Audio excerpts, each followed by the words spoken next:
Hi all, welcome to football arena. ഇന്നലെ UEFA champions ലീഗിൽ നടന്ന മത്സരത്തിൽ ഒരു വലിയ തോൽവിയാണ് ടോട്ടൻഹാമിന് ഏറ്റുവാങ്ങേണ്ടി വന്നിട്ടുള്ളത്. 2-നെതിരെ 5 ഗോളുകൾക്കാണ് അത്ലറ്റിക്കോ മാഡ്രിഡ് ടോട്ടൻഹാമിനെ പരാജയപ്പെടുത്തിയത്.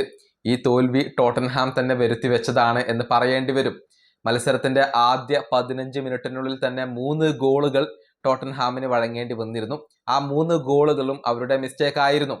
പ്രത്യേകിച്ച് ചാമ്പ്യൻസ് ലീഗിൽ അരങ്ങേറ്റം നടത്തിയ ടോട്ടൻഹാം ഗോൾ കീപ്പറായ കിൻസ്കിക്ക് തൊട്ടതെല്ലാം പിഴച്ചു. 2 വലിയ മണ്ടത്തരങ്ങളാണ് അദ്ദേഹം മത്സരത്തിന്റെ തുടക്കത്തിൽ തന്നെ കാണിച്ചത്. അതായത് അദ്ദേഹത്തിന്റെ കിക്കുകൾ പിഴക്കുകയായിരുന്നു. അതിന്റെ പരിണിത ഫലമായി കൊണ്ട് 2 ഗോളുകൾ അവർക്ക് വഴങ്ങേണ്ടി വന്നു. മറ്റൊരു ഗോൾ ടോട്ടൻഹാം ഡിഫൻസിന്റെ പിഴവിൽ നിന്നും സംഭവിച്ചതായിരുന്നു. അങ്ങനെ മത്സരത്തിന്റെ 15-ാമത്തെ മിനിറ്റിൽ തന്നെ സ്പർസ് 3 ഗോളുകൾ വഴങ്ങി. അതിൽ 2 ഗോളുകൾക്കും കാരണമായത് അവരുടെ ഗോൾ കീപ്പറായ കിൻസ്കി ആയിരുന്നു.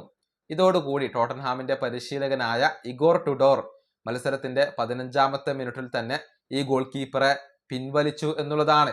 പകരം വിസാരിയോയെ ഇറക്കി. അത് ഏവരെയും അത്ഭുതപ്പെടുത്തിയ ഒരു കാര്യമായിരുന്നു. ഈ വിഷയത്തിൽ ഇഗോർ ടുഡോർ തന്റെ പ്രതികരണം ഇപ്പോൾ രേഖപ്പെടുത്തിയിട്ടുണ്ട്. അതായത് ഈ ഗോൾ കീപ്പറെ സഹായിക്കാൻ വേണ്ടിയാണ് താൻ പിൻവലിച്ചത്. അദ്ദേഹത്തെ പിൻവലിച്ചതിലൂടെ കിൻസ്കിയെ താൻ സഹായിക്കുകയാണ് ചെയ്തത് എന്നാണ് ടോട്ടൻഹാമിന്റെ പരിശീലകൻ പറഞ്ഞിട്ടുള്ളത്. അദ്ദേഹത്തിന്റെ വാക്കുകൾ ഇങ്ങനെയാണ്: കിൻസ്കിയെ കളിപ്പിച്ചത് ശരിയായ തീരുമാനമായിരുന്നു.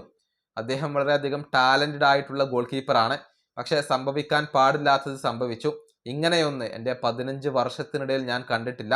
അദ്ദേഹത്തെ പിൻവലിച്ചതിലൂടെ ഞാൻ അദ്ദേഹത്തെ സഹായിക്കുകയാണ് ചെയ്തിട്ടുള്ളത്. ഈ സീസണിൽ എല്ലാം ഞങ്ങൾക്കെതിരായി മാറുകയാണ് ചെയ്യുന്നത്. ഇതാണ് ടോട്ടൻഹാമിന്റെ പരിശീലകൻ പറഞ്ഞിട്ടുള്ളത്. ഏതായാലും രണ്ടാം പകുതിയിൽ ടോട്ടൻഹാം 2 ഗോളുകൾ കൂടി വഴങ്ങി. പക്ഷേ 2 ഗോളുകൾ തിരിച്ചടിക്കാൻ അവർക്ക് സാധിക്കുകയും ചെയ്തു എന്നുള്ളതാണ്.